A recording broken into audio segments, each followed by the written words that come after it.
Hello students, in our last session we have started flow of heat and in that we have completed conduction. In conduction I have told you that there is transfer of heat from hotter part of the object to the colder part of the object without the movement of its molecules. Today we will do convection. What is convection? In convection, the molecules move from their places to pass heat from hotter to colder part. And they also carry heat energy with them. This happens in liquids. In liquids, the molecules are loosely packed. That's why they are free to move from their place. And in yesterday or last video we have done conduction. In that we have seen that there was no movement of the molecule because the molecules were tightly packed in that case. As I have told you that molecules move from their places, so convection takes place both in liquid as well as in gases. First case of liquids, let us take the example of water. How water get heated? You know, water is poor conductor of heat. That's why conduction will not take place here. So here water get heated by the convection current. See, here we have some water in a container or beaker, and there is a burner which is giving heat to this water. Now what happened? The molecules of the water near the base get heated, and when the molecules get heated, they become lighter in their weight and start moving upward. And the cool molecule here, they are heavier, dense as compared to the hot molecule, so they start sinking here. In this way they take place of these molecule, and now they get heated. Again they move. When they get heated, they move upward, and the cool molecule of water starts sinking again and again. In this way the whole water get heated uniformly. This is called convection current or convection in water. Secondly, I have also told you that convection also takes place in gases. In case of gases, here we have a room heater in a room. The air inside the room, how the air is get heated when we switch on the heater? Actually, you know, again air is poor conductor of heat. That's why the heat is not transferred by means of conduction. So like liquid, same method of transfer of heat will take place here. That is convection. Here what happened? Same. Here is the heater. The hot air near the heater, the air near the heater get heated, and the hot air being light carry heat energy with it and start moving upward. From the upper side or the sides, the cool air come near the heater and take its place. This process keep on and the room get heated. This is called convection, or the transfer of heat take place here in means of convection. Here we have seen that the molecules are moving and carrying heat energy with them. So this is called convection. In first case, that was conduction, we have seen the molecule do not move from their place. In convection, both in liquid as well as in gases, we have seen that hot air move upward, means the molecules of hot air move upward and the cool air move downward, taking its place. That is convection.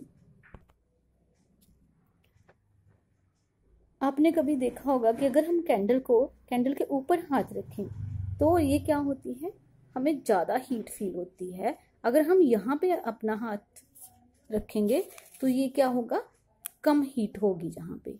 ये same है जैसे कि हमने इधर convection में देखा, तो जो कैंडल की फ्लेम है वो एयर को हॉट कर रही है और साइड से जो कूल एयर है वो इसकी जगह पे आ रही है, इसलिए इस जगह पे ऊपर जो है ज़्यादा हीट होती है.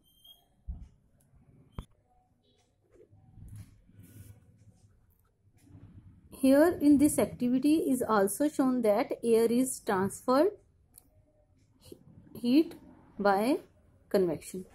यहाँ पे बताया हुआ एक कैंडल लगाई हुई है हमने एक बॉक्स के अंदर जो यहाँ पे ट्रांसपेरेंट है इसका, और यहाँ पे साइड पे एक विंडो रखी हुई है और बीच में हमने एक चिमनी हमने पाइप सी लगा दी कार्डबोर्ड की.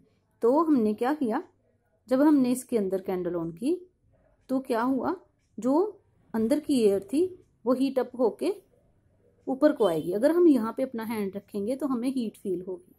अब हम क्या करेंगे, एक अगरबत्ती जिसे हम इंसेंस स्टिक भी बोलते हैं, अगर हम इसको जलाकर यहाँ विंडो के पास रखेंगे तो क्या होगा, जी जो इसका स्मोक होगा वो अंदर की तरफ आएगा और जो अंदर की एयर जब गर्म हो जाएगी तो ये ऊपर को चलना शुरू हो जाएगा. तो इस बाहर क्या था, कूल एयर, और ये अंदर जो अंदर गई एयर वो गर्म होगी तो हॉट होके एयर जो है बाहर आना शुरू होगी. तो हियर हमने देखा कि कन्वेक्शन करंट जो था हीट का वो सेटअप हो गया बॉक्स के अंदर, क्योंकि एयर जो थी हीट होने के बाद लाइट होके ऊपर को जाना शुरू हो गई और उसकी प्लेस पे ठंडी हीट कूल एयर थी उसने उसकी जगह ले ली इस तरह से. Now what are the usages of convection current. Convection current की एप्लीकेशन क्या है, कहाँ पे यूज होता है. हमारे रूम्स के अंदर वेंटिलेटर लगे होते हैं, एग्जॉस्ट फैंस हमने लगाए होते हैं, वो सारे कन्वेक्शन करंट पे ही वर्क करते हैं. देन है हमारे पास जो चिमनीज हैं जिससे जो है हॉट एयर हॉट गैसेस बाहर चलती हैं, वो भी कन्वेक्शन के ऊपर ही बेस हैं. देन हीटर एंड ब्लोअर्स, अगर हम अपने रूम को गर्म करना है तो मैंने जैसे अभी आपको एक एग्जांपल बताया एयर का, तो उसके लिए क्या था कि इसी पे ये बेस है. देन है fireman usually crawl while entering building. वो क्रॉल क्यों करते हैं, क्योंकि जिस बिल्डिंग को आग लगी है वहां पे बहुत सारा स्मोक होगा, तो एयर है वो लाइट होके ऊपर को जाएगी, तो नीचे जो है स्मोक ऊपर को उठेगा, तो स्मोक से बचने के लिए वो क्रॉल करके अंदर को जाते हैं. If we see in nature this convection current lead to blowing of sea breeze and land breeze. Sea breeze और लैंड ब्रीज को in coastal area mostly, sea breeze और लैंड ब्रीज को समझने के लिए पहले मैं आपको ये समझाऊंगी कि ये कैसे होता है. यहाँ पे मेरे पास हमने क्या किया, 2 कंटेनर लिए, एक के अंदर हमने सैंड डाली है और दूसरे में वाटर डाला है. दोनों के अंदर हमने थर्मामीटर लगाए हैं. तो हमने इनको सनलाइट के अंदर सपोज की 2 आवर के लिए छोड़ दिया. तो when we notice the reading, हम क्या देखेंगे, ये जो सैंड है ये क्या करेगा, हाई टेम्परेचर शो कराएगा, जबकि वाटर वाला कम. आपको पता है वाटर क्या है, पुअर कंडक्टर है, तो इसलिए वाटर जो है स्लो हीट अप हुआ, और लैंड जो है इसको हमने लैंड शो करवाया, इसको हमने वाटर. तो जो लैंड सॉइल जो है वो क्या हुई, हाई उसने टेम्परेचर शो करवाया, मीन्स कि वो जल्दी हीट अप होगी। अब हम क्या करेंगे, इन दोनों को उठा के, दोनों कंटेनर्स को उठा के हम शेड के अंदर ले आएंगे। Again we observe for 2 hour. अब क्या देखा हमने, जो लैंड वाला है, जो सैंड वाला है, उसने लो टेम्परेचर शो करवाया और जबकि इसने हाई। इसका क्या मतलब हुआ, इसका ये मीनिंग हुआ कि जो सॉइल या लैंड है वो जल्दी हीट अप होती है और जल्दी ही कूल होती है, जबकि वाटर जो है, क्योंकि वो पुअर कंडक्टर है हीट का, इसीलिए वो क्या करेगा, स्लो गर्म होगा और स्लो ही ठंडा होगा। मतलब लैंड जल्दी ठंडी हो जाएगी और ये स्लो ठंडा होगा। ये लेट टाइम तक, ज्यादा टाइम तक ये वाटर जो है गर्म रहेगा एज कंपेयर टू दिस। अब हम देखेंगे सी ब्रीज कैसे चलेगी। ड्यूरिंग डे टाइम जो है सी ब्रीज चलती है। क्यों? क्योंकि डे टाइम जो है लैंड जो है जल्दी हीट अप हो जाएगी और जो हॉट एयर होगी लैंड की वो लाइट होके ऊपर हो जाएगी और इसकी जगह पे, और अब जो है वाटर वो क्या है, कूल है एज कंपेयर टू लैंड। मैंने जो भी आपको एक परफॉर्म करके बताया, तो इसमें क्या है, तो कूल, इसकी एयर जो है एज कंपेयर टू लैंड ये क्या होगी, कूल होगी।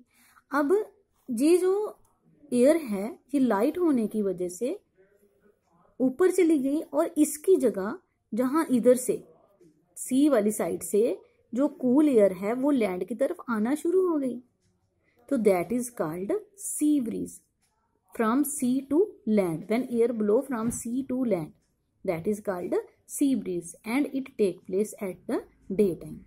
नाउ अब व्हाट हैपन एट नाइट, क्या होगा,